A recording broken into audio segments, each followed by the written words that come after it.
Vamos abrir, meus irmãos e minhas irmãs, a Santa Bíblia no livro de Êxodo.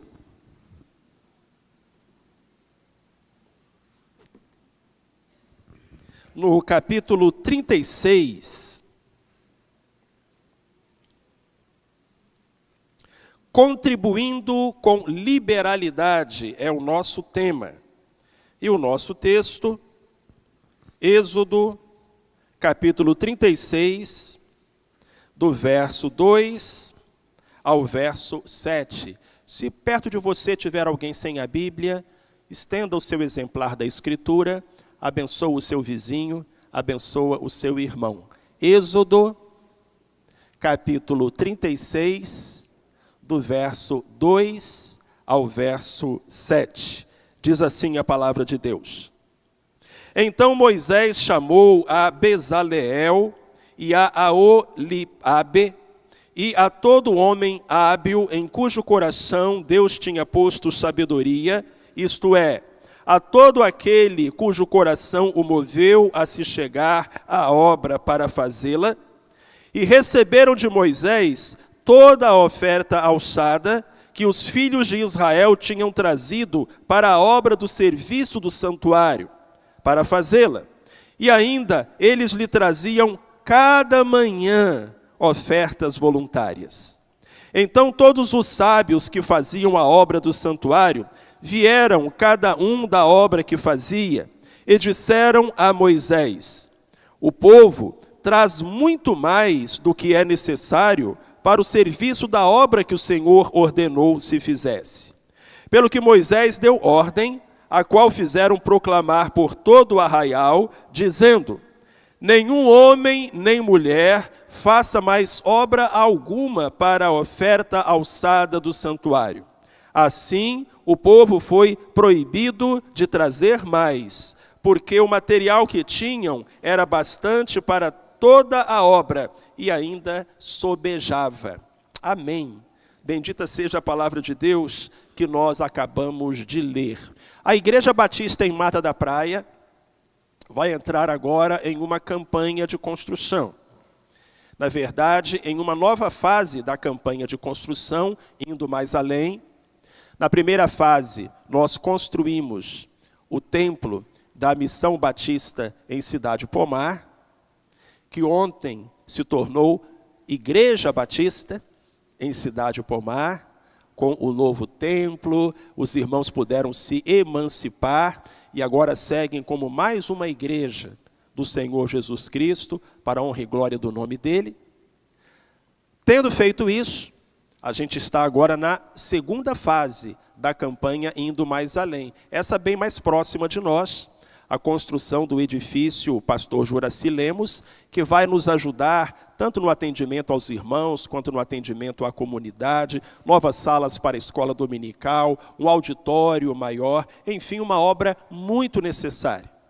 E para isso serão também necessários recursos, e por isso no próximo domingo pela manhã nós vamos apresentar a campanha para a igreja. Pedimos a todos que compareçam. Os diáconos estarão aqui, nós vamos ficar sabendo qual vai ser o nosso alvo e como nós vamos perseguir esse alvo. E então, quando nós pensamos nesse momento importante da vida da igreja, o momento de adentrar uma campanha de construção, a gente fica se perguntando: há base bíblica para isso? Há referências na Escritura nas quais nós possamos nos inspirar? Sim, há várias. E a primeira delas está aqui diante de nós, na página aberta da Bíblia que temos em nossas mãos. Foi a primeira campanha de construção da história. Quando o povo de Israel precisou erguer, em pleno deserto, a caminho de Canaã, o tabernáculo.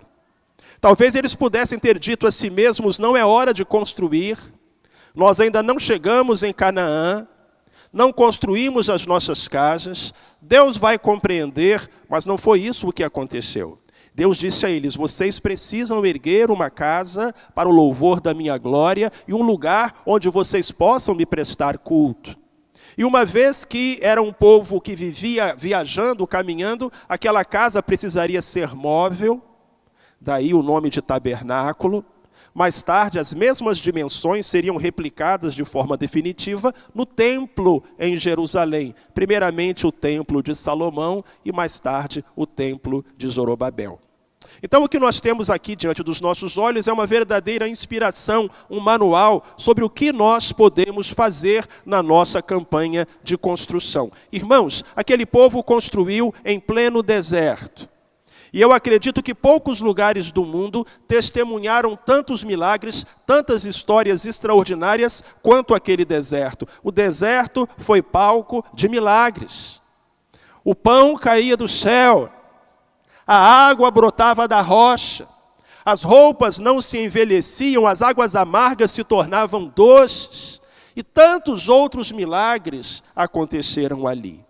Mas eu creio que quando nós lemos o capítulo 36 de Êxodo, do verso 2 ao verso 7, nós nos deparamos com um dos maiores milagres que aquele deserto testemunhou. Porque foi um milagre feito no coração das pessoas. E é tão maravilhoso isso, porque quando o povo precisou de comida, Deus disse, eu vou alimentar vocês.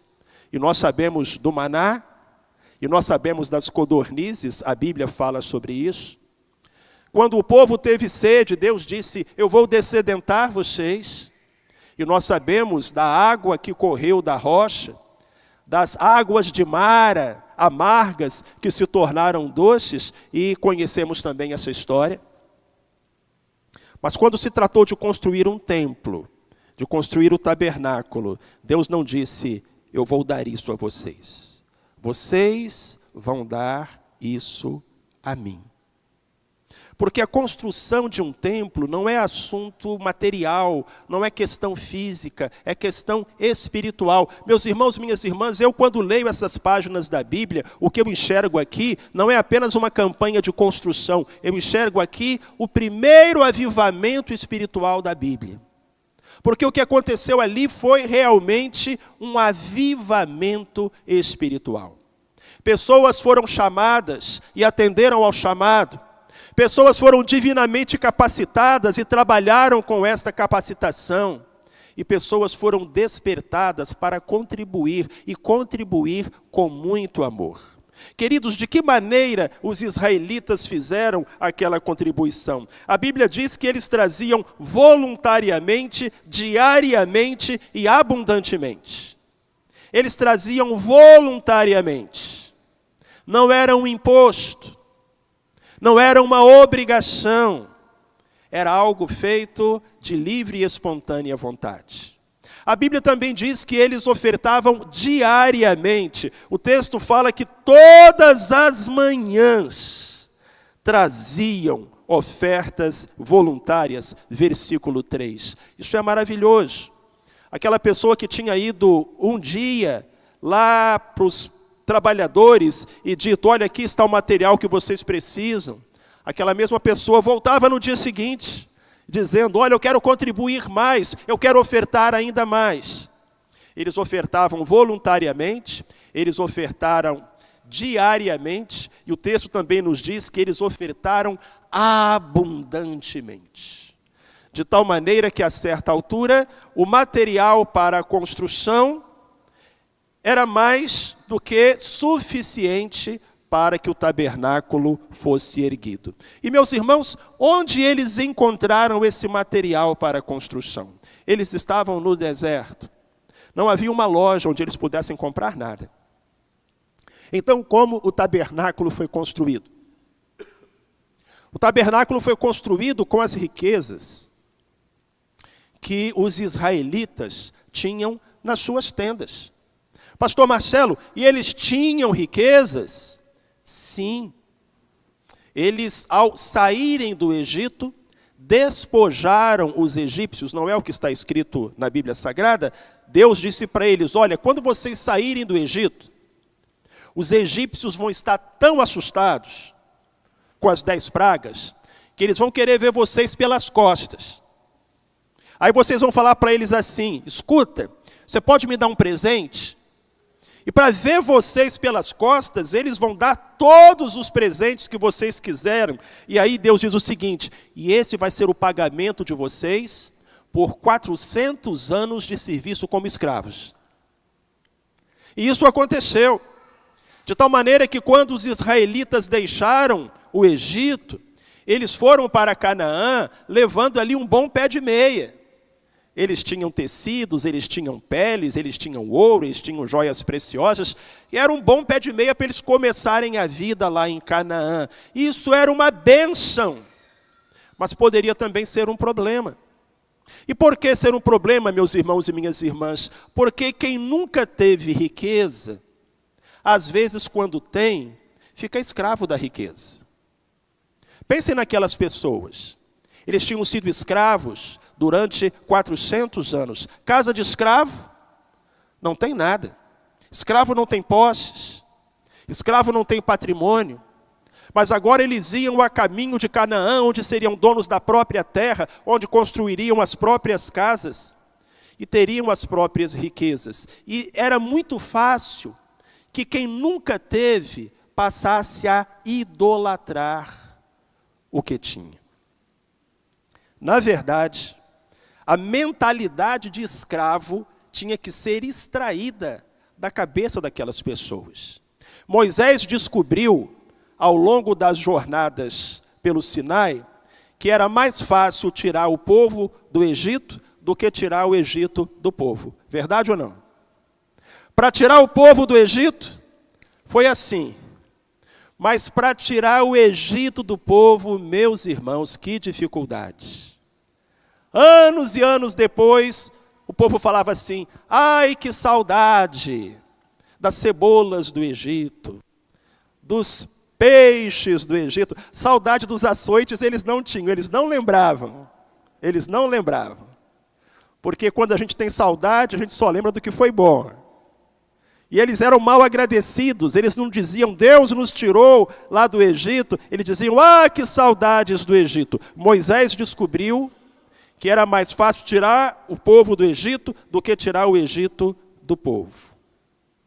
Mas uma das maneiras que Deus tinha para ensinar aquelas pessoas a lidar com as riquezas, repito, eles não haviam possuído riquezas antes. Era novidade para eles. Então eles precisavam aprender a lidar com as riquezas para que o dinheiro fosse servo e não senhor. Dinheiro é uma bênção, mas pode ser maldição. Quando o dinheiro é seu servo, é seu ajudante, ele é uma bênção. Quando o dinheiro é o seu mestre, o seu senhor, ele é maldição. O dinheiro é um servo maravilhoso, mas um senhor terrível. Quando nós nos tornamos escravos do dinheiro, ele se transforma em Mamon, aquela divindade a qual Cristo se referiu e que disse que compete pela fé e pela fidelidade do cristão, e nós não podemos servir a dois senhores. Uma das formas que Deus tinha de ensinar aquelas pessoas a ter bens sem ser escravas dos bens, era dizendo, olha, vocês vão construir um tabernáculo. E eu não vou fazer cair do céu o material. O pão eu faço cair do céu. A água eu faço brotar da rocha. Mas o material para o tabernáculo são vocês que vão providenciar. E quando cada israelita tirava da sua tenda o que tinha de melhor e de mais precioso, e levava para entregar ao Senhor, estava aprendendo a usar com sabedoria os seus bens. Eles tinham sido escravos de Faraó. Eles não seriam escravos de Mamon, em nome de Jesus. E por isso o Senhor os estava orientando dessa maneira. Meus irmãos, foi muito bonito, foi tremendo. E nós então aprendemos com isso a bênção do Senhor e a vista ficou mais bonita. Na semana passada, de manhã, eu disse que os israelitas tinham uma vista muito bonita, porque quando eles abriam a janela, eles viam Deus. Uma coluna de nuvem de manhã e uma coluna de fogo de noite. Mas depois que eles construíram o tabernáculo, a vista ficou mais bonita ainda. Vá até Êxodo 40. Verso 34. Porque aqui nós temos a inauguração. Lá em Êxodo 36 tem o começo, a campanha. Em Êxodo 40 tem a inauguração. Êxodo 40, verso 34. Então a nuvem cobriu a tenda da revelação, e a glória do Senhor encheu o tabernáculo. De maneira que Moisés não podia entrar na tenda da revelação, porquanto a nuvem repousava sobre ela, e a glória do Senhor enchia o tabernáculo. Quando, pois, a nuvem se levantava de sobre o tabernáculo, prosseguiam os filhos de Israel em todas as suas jornadas.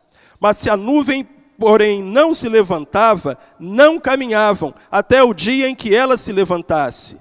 Porque a nuvem do Senhor estava de dia sobre o tabernáculo, e o fogo estava de noite sobre ele, perante os olhos de toda a casa de Israel, em todas as suas jornadas. O que já era bonito ficou mais bonito ainda. Porque antes eles abriam a janela e viam a coluna de nuvem e a coluna de fogo. Agora eles abriam a janela e viam a coluna de nuvem e a coluna de fogo sobre o tabernáculo, sobre a casa do Senhor. O livro de Êxodo começa com aquele povo escravizado gemendo e termina com aquele povo tendo um lugar onde se reunir, a glória de Deus enchendo o santuário e o Senhor manifestando a sua presença. Que linda história! Que linda história. E meus irmãos, minhas irmãs, que lições podemos aprender com essa história? Eu escolhi 3 lições para a gente pensar um pouco nos próximos minutos. Primeira lição: a construção de um templo é um assunto espiritual. Então, quando a gente fala de campanha de construção, meus irmãos, minhas irmãs, a gente não está falando de dinheiro. A gente está falando de amor, de gratidão, de contribuição e de participação. E precisa ser assim. Irmãos, se a nossa campanha de construção não for um assunto espiritual, é melhor a gente não fazer campanha de construção. Porque se for para dar dinheiro, Deus abre as janelas do céu e o ouro cai. Ele é o dono do ouro e da prata. Não, não, não. A contribuição precisa ser feita com amor e precisa ser encarada como uma possibilidade de crescimento. Eu fico tão feliz quando eu vejo que as mesmas pessoas que ofertaram com desprendimento,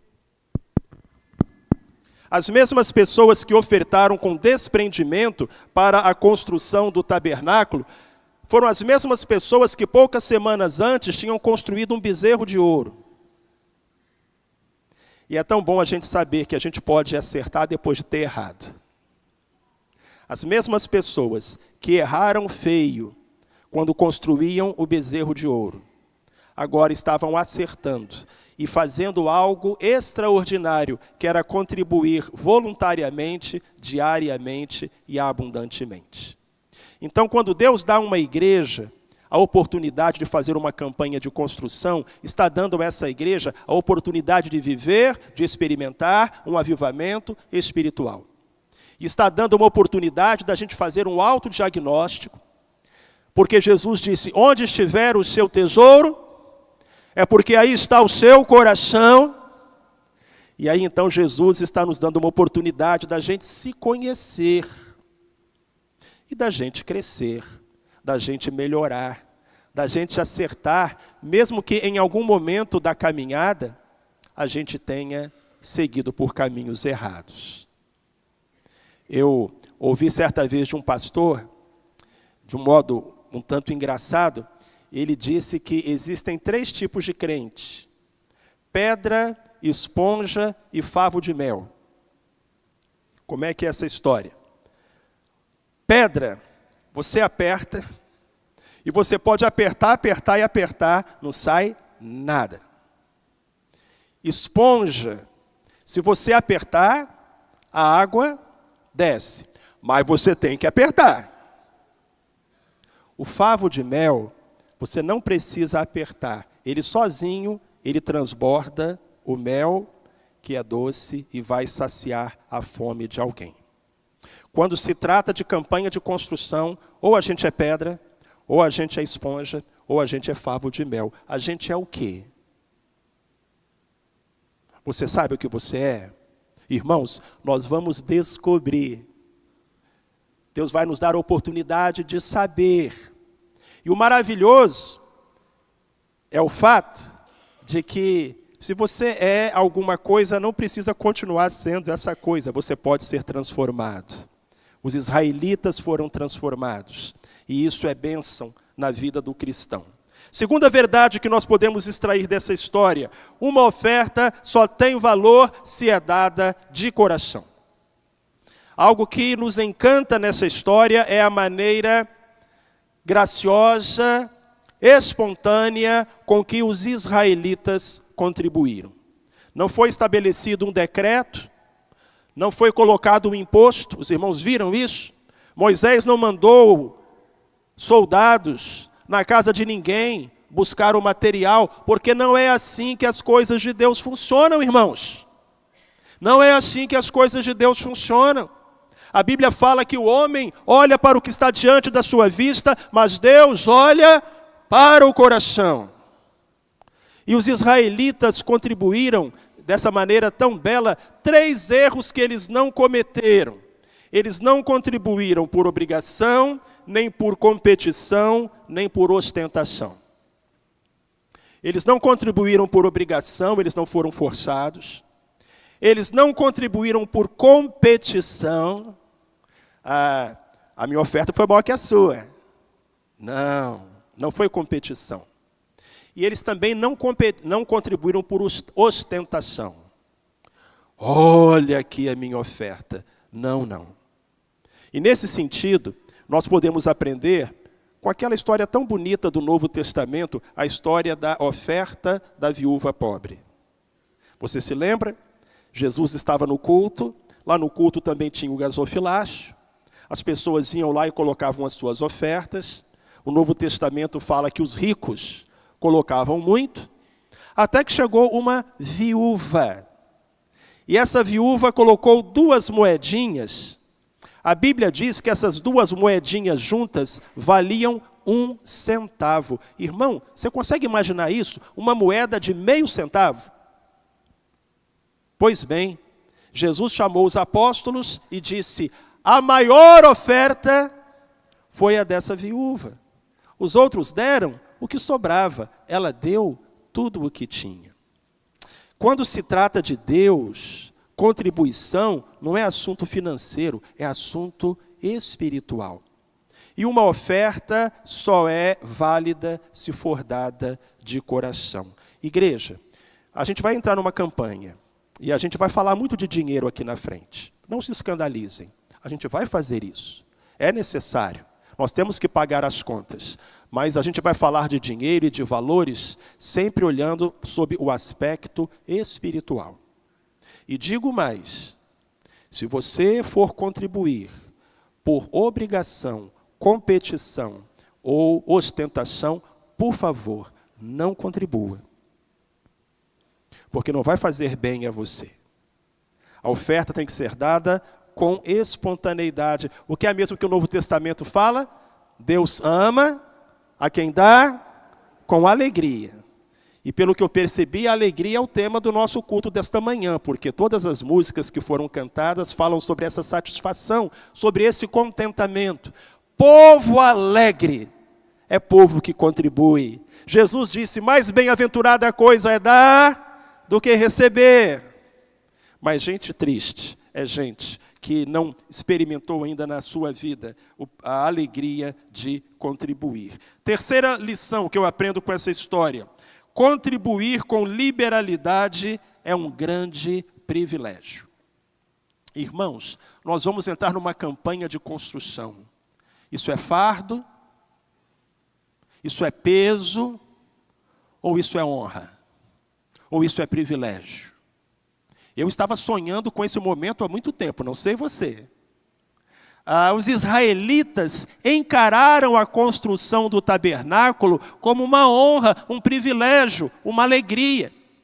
E aí acontece esse milagre extraordinário lá no deserto, eles começam a trazer as suas contribuições, E a gente sabe que lá no tabernáculo tinha ouro, tinha bronze, tinha prata, tinha pedras preciosas e peles de animais e tecidos. E os filhos e filhas de Israel iam contribuindo. A Bíblia diz que a cada manhã eles traziam ofertas voluntárias. Até que chegou o ponto, versículo 4, que todos os sábios que faziam a obra do santuário vieram, cada um da obra que fazia, e disseram a Moisés: o povo traz muito mais do que é necessário para o serviço da obra que o Senhor ordenou se fizesse. Pelo que Moisés deu ordem, a qual fizeram proclamar por todo o arraial, dizendo: nenhum homem nem mulher faça mais obra alguma para a oferta alçada do santuário. E assim o povo foi proibido de trazer mais. Santa proibição. É engraçado, vocês estão proibidos. Não tragam. Mas Moisés, não. Mas chefe, não. Olha aqui, não, está proibido, volta para casa. Porque a gente já tem o suficiente, não tem onde colocar esse restante. Aí eu fico pensando, o israelita que ficou na dúvida se contribuiria ou não. Eu fico imaginando o israelita que separou a ofertinha dele lá no canto da tenda. Mas ele ficou pensando, levo ou não levo? Dou ou não dou? Aí chega a ordem, né? Ó, está proibido, não pode mais levar. Que tristeza. Passou a oportunidade de tomar parte naquela grande obra. Meus irmãos, contribuir não é obrigação, contribuir não é extorsão, contribuir não é motivo de pesar, contribuir é alegria, é privilégio para os cristãos. E Deus, na sua sabedoria, Deus, que poderia sustentar a obra dele de tantas outras formas, afinal de contas, ele diz: minha é a prata, meu é o ouro. Deus, na sua sabedoria, estabeleceu que a obra do Senhor fosse mantida com os recursos do povo do Senhor. Certa igreja estava atravessando um problema, o telhado estava com goteiras e estava meio perigoso, então o tesoureiro da igreja foi fazer um orçamento para ver qual era a situação do telhado. Domingo de manhã ele veio dar o relatório e ele falou para os irmãos: olha, irmãos, eu tenho 3 notícias para dar para os irmãos. Uma ruim, uma boa e uma eu não sei. Aí os irmãos perguntaram para o tesoureiro: qual é a notícia ruim? O tesoureiro da igreja falou: a notícia ruim é que o nosso telhado está condenado. Vai ter que trocar o telhado e vai sair caro. Aí os irmãos disseram: oh, essa realmente é uma notícia ruim. Qual é a notícia boa? Aí o tesoureiro falou: a notícia boa é que nós já temos todo o dinheiro para a obra do telhado. Os irmãos falaram: ah, essa é uma notícia realmente boa. E qual é a notícia eu não sei? O tesoureiro falou: é que esse dinheiro que nós já temos está no bolso dos irmãos.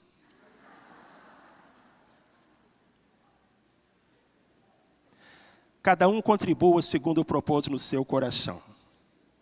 Não por força ou por constrangimento, porque Deus ama ao que dá com alegria. Que a campanha de recursos para a edificação desse prédio seja uma oportunidade de crescimento espiritual para cada um de nós e de despertamento espiritual para toda a nossa igreja. E eu conclamo essa igreja, conclamo cada crente, cada membro dessa igreja: irmãos, vamos arregaçar as nossas mangas, vamos trabalhar, porque é uma oportunidade, é um privilégio, e nós não podemos deixar passar, em nome de Jesus.